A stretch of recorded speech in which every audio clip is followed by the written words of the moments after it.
Welcome, everyone. We're having a special author's corner this morning. And no, it's not my little guest here, my little Lucky.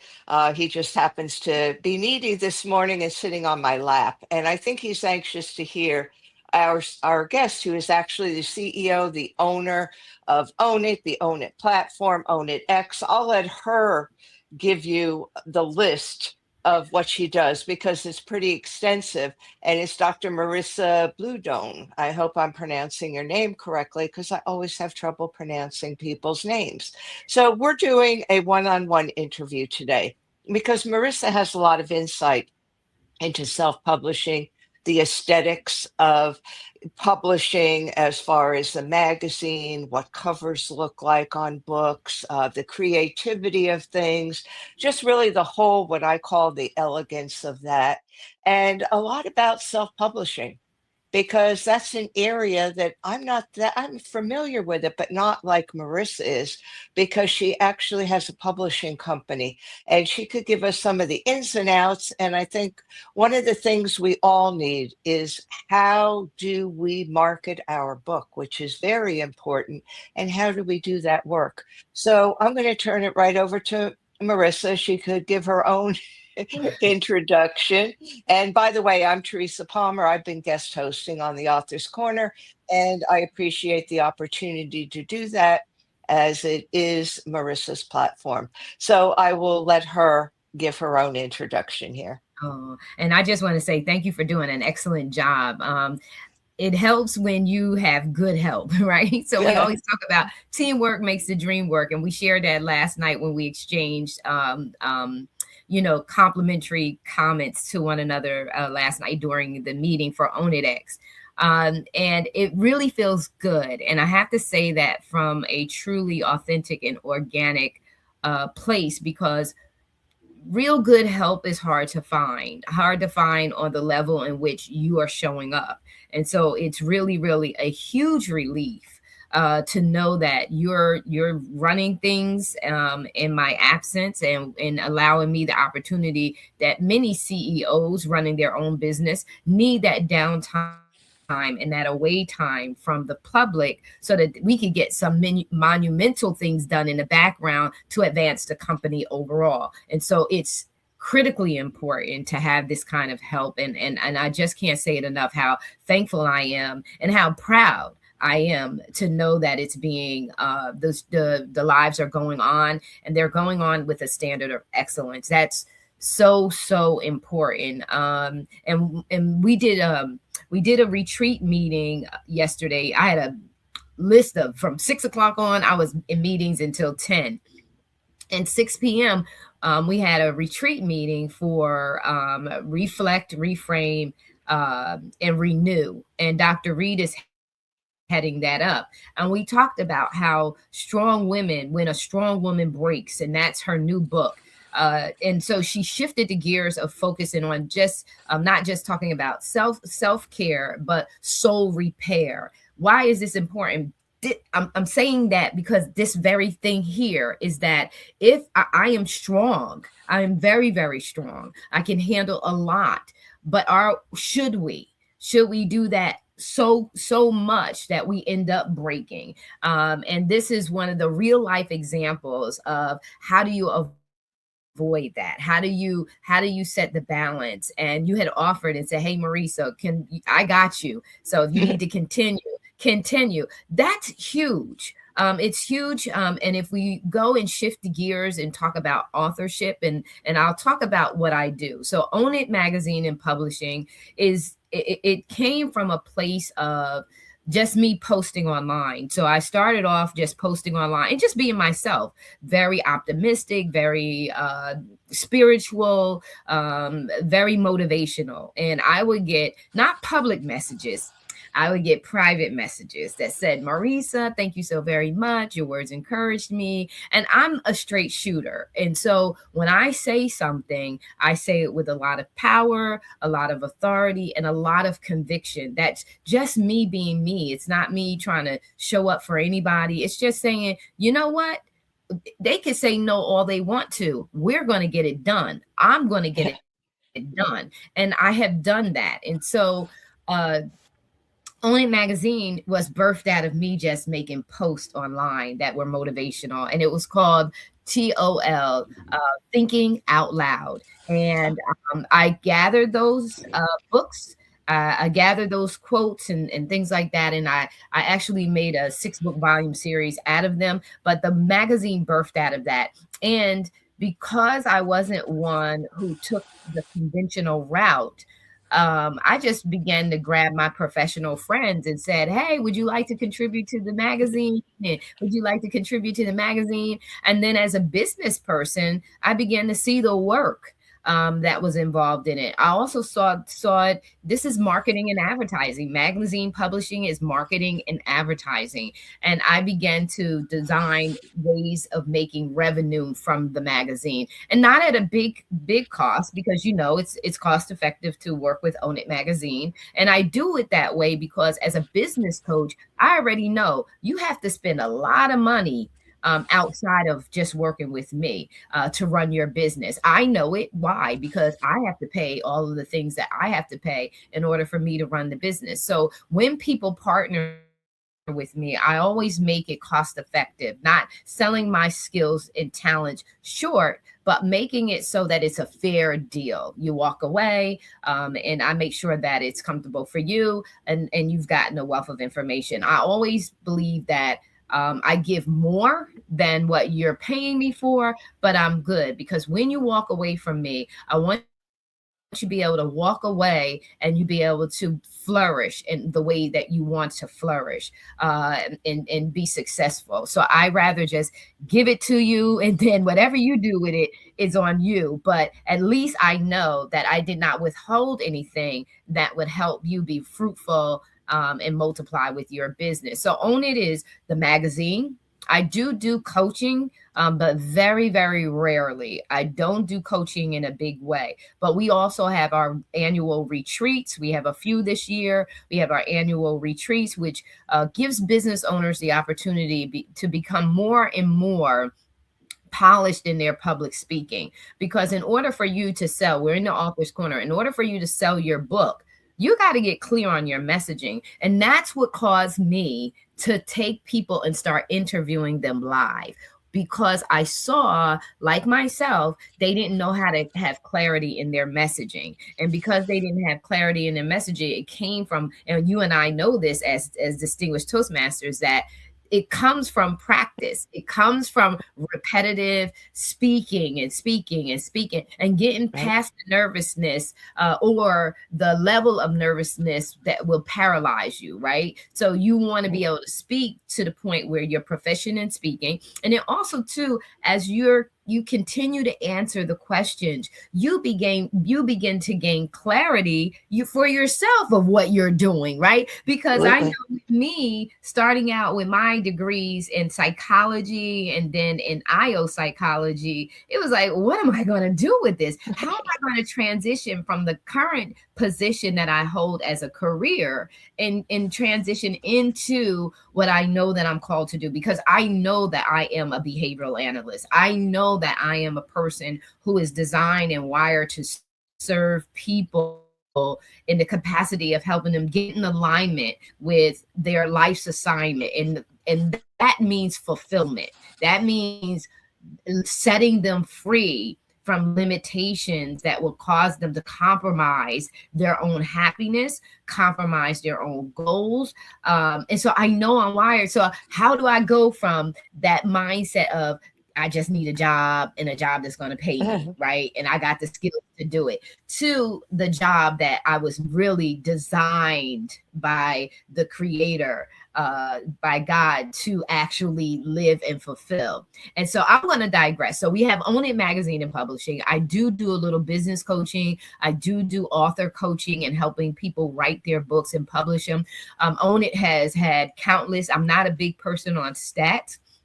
We talked about that the other day, too, because you talked about, remember you said, I don't like to float around my credentials. Well, remember, I'm not talking from a place of, yeah, I don't do that. Yeah, I'm like you. I don't like boasting, but we have had countless numbers of number one bestsellers that we have published, and we've the number of live interviews. I don't even know how many live interviews we've done since 2018 when we first started, but we've done a lot, and we've helped authors get visibility, and at no cost. So some of what you see we do, it's free. We ain't really charging folks for, because we know that it's there to help them advance, and go to the next level. So it's not always about revenue and building revenue from every different angle, but helping people. And so I'm going to digress.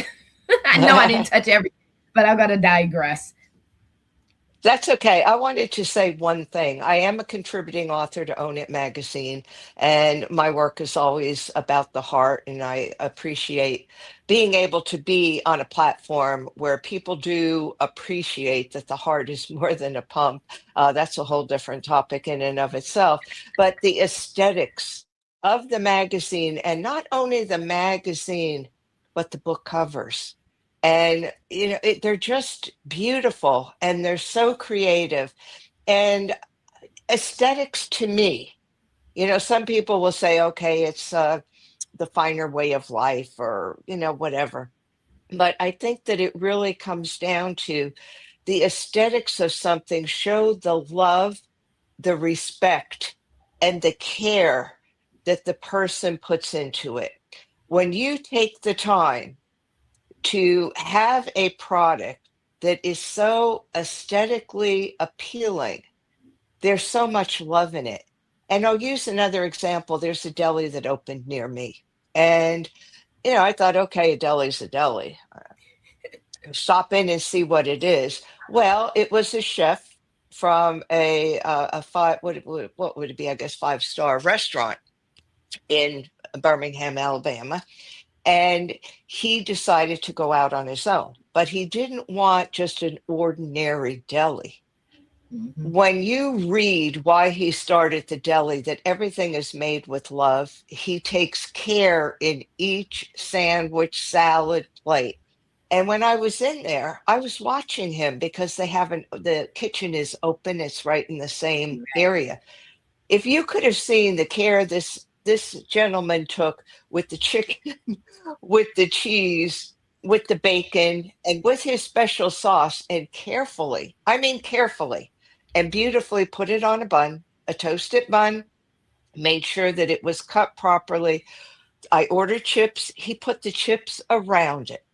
This was a masterpiece. And I said to him, I said, "Oh my gosh, I can't believe it." And he said, "Well, you're here. I'm here to serve you." Amen. And he said, "This is how I serve." He said, "I want you to enjoy this. I want you to feel good about the money that you have spent on what I'm giving you." And to me, that was just, that's what Own It does. I mean, that's what you do. When I look at the covers, every magazine and every detail, every article, it's so just creative. It's so respectful of the author, of who's writing the article. Mhm. And it just shows how much you really care about people. So I wanted to mention that, and also your book covers. They're beautiful. I Thank you. mean, they are absolutely beautiful. So my question is, where do you get that creativity from? I mean, do you think of it ahead of time? Does it come to you as somebody lays a manuscript, a book out in front of you? How do you do that? What's your Um, secret sauce? Okay, my secret sauce, because I always ask that question. What's your secret sauce? And so for me, it's again, it's what I'm called to do in regards to helping people tap in. And the reason why I can say tap in, and the reason why I talk about being by yourself and that self-discovery and self-awareness is because it is a gift. Um, Many of the covers that I have used, the graphics and things for, I can actually draw. So I'm gifted in the art. So, it started off in high school. I used to actually paint our football breakthroughs. Those big by myself. I would uh, Miss Turk with my art teacher. She would give me the supplies, and I'd be in the front of Plainville High School, the main front entrance. Um, that's by the auditorium, and I would actually be painting out there the Minutemen, and the big Cardinal, because we're the Cardinals. Plainville High School is Cardinals. And I would paint the breakthroughs, and I would do that by myself. I would be all by myself doing that. And so what happened for me over the years is because I became a mom, they transferred from doing the painting to now decorating a home, because I bought my first home. Now I got to decorate that. So the gifting of art, the medium changed. So now it's no longer paint in the sense of painting and drawing and charcoal and pencil. Now it's wallpaper. And Yeah. I'm putting up wallpaper, and it's setting the dining room table, and I'm doing that in my 20s. Like my 20s, I bought my first home at 26 years old. So I'm decorating. My oldest daughter was Tweety, my youngest daughter was Winnie the Pooh, and their rooms had to be themed. The artist in me was so powerful that it was going to remain. It just showed up in different forms. And you know what else? I was open to it. I did not stifle it and saying, no, I can't do that or no. And so now it manifests in the magazine because I'm evolving and getting into alignment with my true life assignment, right? And so the I also allow myself to get connected. I'm a deeply connected person. Just like you said, I love serving people. You're not going to be around me and I'm not taking good care of you. If we're together, I'm taking care of you. I'm watching the door. I'm protecting. That's my personality and that's my wiring. And I'm thankful for it. And so it allows me, because I'm so open to what God has for me, that it allows me to show up on this level. And I can remember I had a very good friend of mine, Elaine, and she said, I said, I don't understand why they don't get it. I don't understand why she said, Marissa, because you don't understand the level in which you operate. You don't understand. It's easy for you, but for others it's very difficult. And I have a sister that says, Marissa, everything you do everybody else doesn't want to do. So you have your people who hold you accountable to say that even though you are doing these things and even though you're gifted in this area, be mindful and conscious, which helped me to be patient and kind to others, to realize that what I'm naturally gifted at, other people need help with stepping into all of that. So you'll see me be gracious and compassionate to others, but also too you'll see me encourage them to not be afraid to come into the fullness of their own authenticity, because that's where the release of the gifting and the talent come from. And that's how you can get the purity of just how amazing you were meant to be and whatever you are skilled at doing. And so that's where that evolved from. It evolved from me. That's my gift. My gift is I can look at colors and coordinate to the T. These little backdrops we got, it's nothing for me to decorate a room like that. It's nothing for me to decorate a room like that. In fact, I don't want my home to be that big that I build in the DR, but it's definitely going to look like this scale. And so Yeah. that's where Yeah. that comes from. And if people would just take the time, stop trying to be other people, and don't worry about other people replicating what you do, because they can only replicate. It's not the authenticity, it's not the original. So don't be threatened when other people, it's a compliment. If somebody's doing something that you're doing or trying to do what you're doing, it's a compliment, because it's saying to you that what you've done is so good and so great that they desire to do it as well, even if they desire to be like you. It's a compliment. And it shouldn't be a it shouldn't be taken any other way. And when you know who you are, you do not have to come after people or go after people. You bless them and you say, go. And I, like I said, when I was in London, like Christ said to Judas, go and do what you got to do and do it quickly. Right? And so don't be upset, because people are always going to have, people are always going to do that. But if you focus on you and you pay attention to what you do well and you start mastering that, that's a better feeling than being upset and envying someone else's stuff. It's a better feeling. You can enjoy yourself when you're not when you don't feel like you got to compete with other people. I definitely agree with that. And what I would like to switch into now is some things about self-publishing, because you have the publishing company, you do publish books. A lot comes across your desk in your company.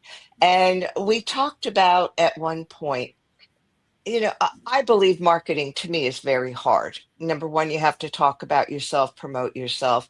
Number two, you have to do a lot of hard work. And we had talked at one point about how a lot of people aren't willing to put in the work. And I think that is so true. And I see it so much with health and wellness in the nursing medical profession, that people want a quick fix. They want things that Mhm. just give me that this pill, this shot, this thing. And they don't really realize it's difficult to tell people that they really need to do the work in order to have lasting change, to be able to do things and in your life. And I think it's so important with the self-publishing that it's not just a matter of, okay, here's my manuscript, I upload it to a certain platform or to Amazon, and boom, I'm done. That's not it, because I think the work starts once you actually Yep. have that published piece. So I would like to get your insights on that and the pearls that you have regarding self-publishing, about people doing the work, about how they should be doing the work. What should we as authors be doing? Yeah, yeah. Care about your work. So you when you started, you talked about all the care that the chef put into preparing. Have respect for your work. I think that's my mom used to say, and I'm going to say it exactly how she said it. She said, Marissa Lizette, never do a half-assed job. If you're going to do it 100%, right? Don't do stuff. And she's been gone many years, but that stays in my head every time I'm ready to take a shortcut. Every time I'm ready to do something, because you just get busy and you're just like, okay, I just need to get this done. And the best thing to do is just do it the right way. Have respect for the work that you're going to do. Just like you said, I've seen many things come across my desk. And I'm more of a do whatever I'm like my daddy, sovereignty. I'm not making you do anything. If you don't want to do it, my children will tell you, I'm not going to fight with you to do it. This represents you. And if you're okay with it, then you better own it, because it's gone out there and it's got your name on it. I say just have respect, because when you have respect for your work, people will value you. I used to wonder why, top level people would get frustrated when someone would ask a question that, that wasn't, you could tell they didn't know who they were standing in front of. And I used to say, well, why would they, get mad with the people? They're just asking questions. Well, guess what? You're showing me that you don't have any respect for me if you didn't do your homework and you're standing in front of me talking to me. So now I have a different perspective in regards to that. If I see you come, I have no respect for you. If I'm looking at your work and I can see that you didn't put in the work, and not when, because I have clients that come, Marissa, I know this is a mess. They come and let me know. They're like, Marissa, I know this is a mess. You got to put it together, blah, blah, blah. So they're being honest. But Yeah. people that throw stuff together and you're evaluating it and you're looking at it and you're saying, why would you? I wouldn't give this to anyone. I would not give this to anyone. Value your work. That's one. Also, too, if you come into an expert, be open to the expert. If the expert is saying to you, I wouldn't go with this cover, or I wouldn't go, this is the better format. Also, too, I'm a projector. So I project out into the future. I don't look at something and just say, it's got to be time transcending. Why? Because you don't want to have to go back into the work and make it and bring it back up or bring it up. You want to have covers, you want to have content that will last for a lifetime, right? That'll be relevant for a lifetime. And so you want to take that into consideration when you're writing as well. And then also, too, just like you said, the real work starts after the publishing.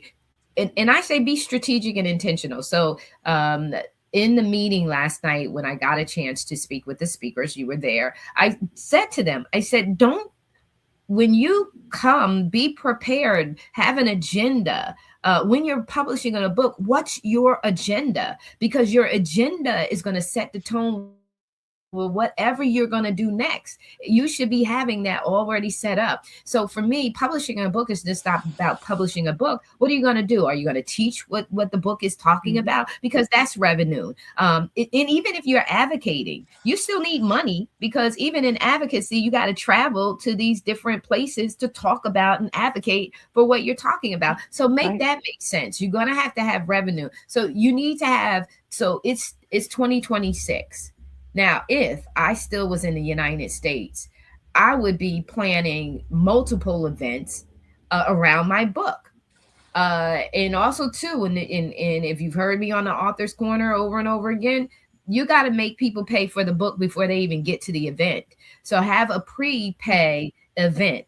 That's what I recommend. And create your own event. Take center stage is about you taking center stage and owning it for yourself. Stop waiting to be invited. Create an event around your topic. Create and gather people who are concerned about what it is that you're talking about.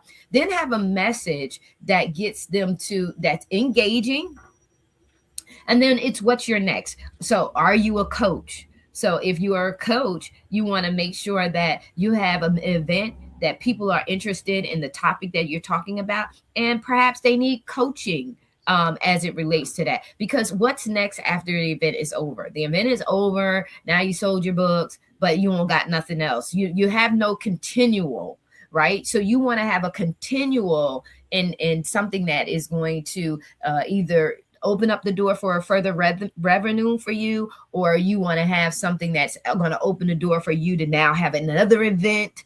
That's the conversations that while your event is going on, that you should be having, and you should have your mind in that mindset that says, okay, I'm here, but I need to be on point with whatever connections I need to make. Look at the room, write down a list of the individuals. If someone is talking, so say you're at an event, you're on a panel, and someone is talking about something that, oh, wait a minute, I can connect with this person. Write down that person's name, write down what triggered you, what got you interested, and why you feel like you can connect with them. Write that down right then while it's fresh in your mind, because later on, you're going to be like, well, why did I write that down? Who was that? Blah, blah, blah, blah. So want to write that down. So I am always one who has note, paper, pad, whatever, always within my reach, so that if I need to take notes, because I'm open for revelation, I'm open for knowledge, I'm open for strategy, because that's what I'm asking God in prayer.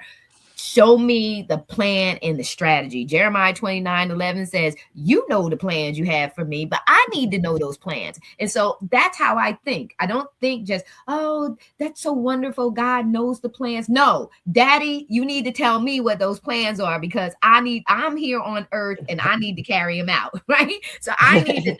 So I always have a pad and pen, and I'm always thinking and I'm watching. Like I said, I'm a people person. I am watching the room. I'm watching the room when we're in interviews like this. I'm watching the rooms when I'm in my Zoom meetings. I'm watching, see who's looking at me, what's their response to me, because I'm looking for connectivity. I'm making connections because I'm thinking about what's next. I'm thinking about maximizing this present moment, and I'm thinking about what's next. And that's how I stay conscious. And that's why that alone time is critically important, because your alone time allows you to focus on your agenda without interruption. Because once revelation is flowing, you don't want to interrupt it, because if it's interrupted, you don't get the full download. You must have the full download. That's why it is imperative for us to have that quiet time and that resolve time, that reflective time, that, like we said yesterday, assessing, addressing, and moving forward. We got to have that, or otherwise we'll be haywire. And just like Dr. Reed's book says, when a strong woman breaks, because you're not recognizing the importance of something as simple as be by yourself for a minute. But I think that in that little nutshell, I gave a lot of tips on authors, what they could do after their books publish, and many ways for them to actually generate revenue. Have people pay for your books in advance. When it comes to an event, and you're the one who's in control of the event, you want to have, if it's a dinner that you're offering, give them a ticket. Give them a ticket event, a ticketed event, and that's what will help with ensuring that you're not at an event and hoping that your book sells. You're at the event and your book has already sold. Follow me? Mm, yes, I do. And Yeah. we're going to go a little overtime here because this is so interesting. So I hope you have the time to spend a little bit more with Yes. us. Good. One thing that I don't understand well uh, is when there's the Amazon bestseller campaign. And I know you've been involved with these things and you have some insight. So, when there's an Amazon bestseller campaign, you had mentioned there's two things that I'm not that clear about. One is you said the positioning of the book on Amazon. Okay, Mm-hmm. to me, that's right now, that's kind of Greek. To me, you put it up on Amazon and that's where it is. And the second thing is when you do a campaign, and I was involved with a book that did this. Their campaign was they gave the book for free, like an ebook. They gave the book for free to get people to, I guess, read the book, review the book, and then to, well, how did it work? They must have had to buy the book for a penny or something because it was Right. book sale. So I think it was Yeah. like a penny for the book. And you reviewed the book and it made the bestseller. Right. So I never understood like what what are the logistics? Why is that done? And then how does it benefit the author, not only at that moment, but in the long run? If you could address those two things, that would be Okay. great. So, well, first of all, it's very impressive. So the achievement of getting a bestseller is just, if you're having someone come and be a keynote or speak at an event, it's nothing like having them introduced or knowing that they're a bestseller, right? So that's it's the prestige that comes with it. Now, positioning the book is all about just that. It's positioning the book, and it's based on the content of the book. So, whether it's in the women's category, the religious category, education, health, it really just depends on the keywords that you're putting in, how you're categorizing it and subcategorizing it. That's critically important. And that's what, above all, that really positions you with your bestseller status, because you can have a bunch of people buy the book, but if it's not positioned well, it's Mm. not going to make the bestseller. The bestseller is all about positioning the book with its categories. It's a combination of variables that actually gets it bestseller. And I wasn't even, let me tell you something. I was not into publishing other books. That was not my agenda. I had already published, by the time I started publishing other people, I was already, I think, 13 books into publishing my own books. And Wow. so when people heard that that's how many books I had published, that's when some of them became like, oh, Marissa, we're in trouble with our publisher.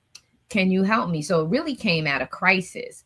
And I wasn't knowledgeable. This is not the knowledge that I have is not trained knowledge. The knowledge that I have is from experience because someone had a need. And remember, I told you earlier that, you know what? We're going to make this happen, right? We're going to get this thing done. And I have a good friend of me. He prayed over me what's called the finisher's anointing. And when I mentioned it to him, maybe a couple of years ago, he said, I don't remember doing that. I say, oh, yeah, you did. You prayed for me and you said the finisher's anointing. And that always things that I allow for myself to remember the things that will help me through during a trial or a challenging time. I don't want to say dark times because I don't know if I've ever experienced a dark time, but challenging times. And that was one of the things. It was like, oh my God, this finisher's anointing. That's right. And so I helped the first few people who were doing anthologies. And that's how I got into anthologies too, that they were trying to get these anthologies to the finish line. And I knew how to format. So all of my books, I don't go to Fiverr. None of this work is done by Fiverr or any other company. The only book that I had to have uh, um, reformatted is Own It Own It Unapologetic. And the reason why is because I was traveling to Dubai and I'm in Dubai and I thought that I could use their computer. You know how you go to the hotel and you use the Yeah.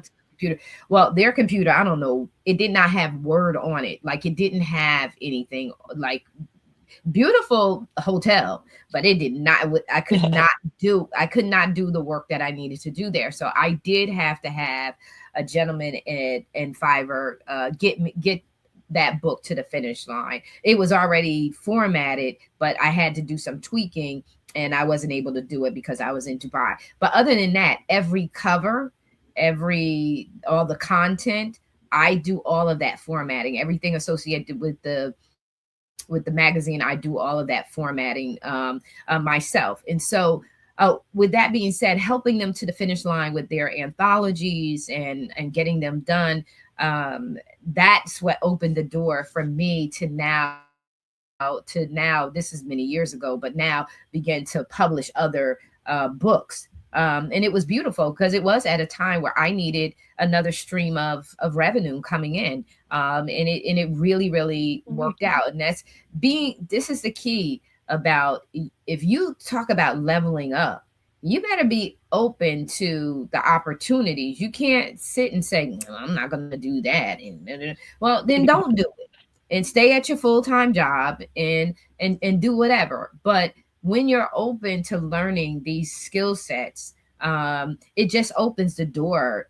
I don't have to rely. So if something happens, I don't have to rely on somebody else. If someone has if someone's designing your cover and designing your stuff, you're stuck. If they mess you over, you're stuck. I don't have that issue.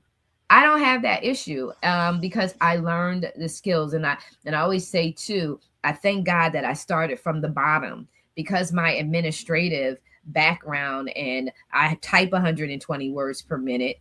I love Word, proficient in all of that. It's helped me as a CEO uh, show up more powerfully because I do have those skills. I don't have to always delegate and wait and hope that someone gets my vision. I can actually bring that vision together myself. And so, but that's where that evolved from. The book publishing evolved from helping others and being pulled in. I wasn't looking for it. It came looking for me. And I just thank God that I was able to help them get to the finish line. And then this is what my point was. And then I'll digress. It's funny because I was only supposed to be designing the cover, finishing the formatting. Now all of a sudden I got to get them to bestseller. And I was like, wait a minute, I don't even know anything about bestseller because my 13 books were not bestsellers. I just was like happy that I could self-publish. So the next thing I know, I'm now responsible for categorize. I didn't know anything about categorizing. I did not know about subcategorizing. I did not know anything. And the beautiful thing about my master's degree and my writing and all that research you have to do at the doctoral level, thank God, because if I did not have that knowledge, I wouldn't know how to categorize this stuff. I would have been like, what? Like a deer in headlights. But because of my writing skills as a grad student, and because I'm optimistic and artistic, because of all of that, I was able to get them to bestseller without even knowing what the heck I was doing. That's Initially. impressive. I Yeah. like that. That's so impressive. So there's Mhm. hope for me. Yes, there is. There is hope for you, Teresa. There's hope for you. So is there any last words that you have before we close out here? Anything that I missed that you think is important for our viewing audience to know from this interview? Well, thank you. Thank you for spotlighting me. I just really appreciate it. I don't know when the last time I've been interviewed. I've always been doing the interviews. And so I think that this needs to be a continued conversation of empowerment for authors. We are actually beginning the Authors Forum. That's another email I got to send out. We're going to have the Authors Forum where some of our meetings will be Zoom meetings, and then some of them will go live and have these kind of conversations just to help, and just be accountability and support to the world of authors. And I don't like Facebook groups so much, so I don't have Facebook. I have Facebook groups, but I don't treat them Mm, like groups.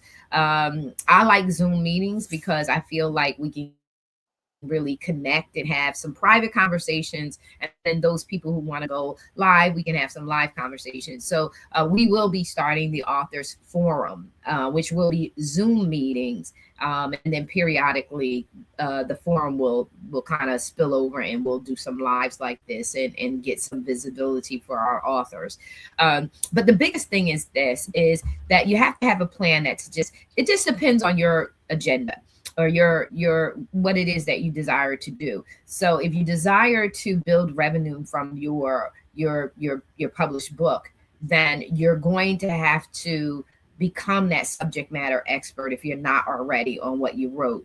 And then as a subject matter expert, you're going to have to decide, do I want to do a workshop? Do I want to coach? How do I want to be that influence, that advocate, that voice for what I've written about? So you have to figure that out, and then you have to be willing to do the work. I remember a young lady was sharing with me about some work that she wanted to do with the veterans, and I said, well, you got to lead that. And she's like, no, I don't want to do that. You want the glory, but you don't want the work of the story, right? Right. mhm, So you got to be willing to kind of do the work too. You got to own that you've been called and purposed for this, and then you gotta answer the call, and be willing to do the work. And I believe that a lot of times, I'll leave with this. A lot of times we're unhappy because we know that we're meant to do something. We just don't want to do it, and as a result of not doing it, you feel lost because you're out of alignment. Just try to drive a car. Like, you ever drive a car and you know that it's alignment? Because I like to park, and I park very well. And so when I see that the wheel is not where it's, if I'm parking and the steering wheel is this way, and I get out and I see the wheels of the car is in a different way, I'm not happy like that. And so when you're out of alignment with your purpose in your life and the things that you were designed and wired to do, you're frustrated because you're living outside of what your real authenticity. And even if that authenticity at the moment doesn't feel right, trust me, when you rest and how you were wired and designed, it'll begin to feel good. You'll have those aha moments like, man, I wish I would have did this sooner. um Instead of showing up in life the way that society says we should show up. Like, I've had many people say, oh, you should work for someone. No, because every time I go into a meeting and I see the way that they're doing things, it's not that I don't want to be a team player. I just feel like they can be done better, and my voice is not valued at that table. And so as a result, I do need to work for myself, because I know that the things that I see and the things that are driving me to a place of excellence, I can actually do them without having to negotiate or compromise on my values. And so just want to say the beginning is to be authentic to yourself, and then be willing to do the work and have an agenda. Mhm. Thank you so much. I think that's a great way to end. That, as authors, number one, we have to have a message, like you said, be clear on what your agenda is before you even go to write. And Hmm. number two is to do the work, because that work is so important, and it's really up to us. It really is up to Yes. each of us to do the work and to really show up. And Yeah. that's one thing I love about, this platform, is the authors have the opportunity to show up, to talk about not only their books, but also to talk about inspiration for other people, how they Right. did something, how somebody else could benefit from what was done. So again, I thank you so much for this. Thank you. And you and I could probably talk all day. And so if we had all day, we could talk and people could listen to us. We did go over, and I appreciate the viewers hanging in Yes. there with us, because I just thought this was so important. You had so much information that I knew it wasn't going to get into a half an hour. Yes. I knew there was no way that all that was going to get into a half an hour, and I wanted to address everything because I think that the insight you have is so important for other authors, from the publishing end, from the writing end, from all that, from the discipline end. So I'm glad that we got to do this. And Yes. I thank you so much for this interview. And I don't have any other final words, so I'm going to take us out. All Thank right. you. Thank you, everyone. Thank you.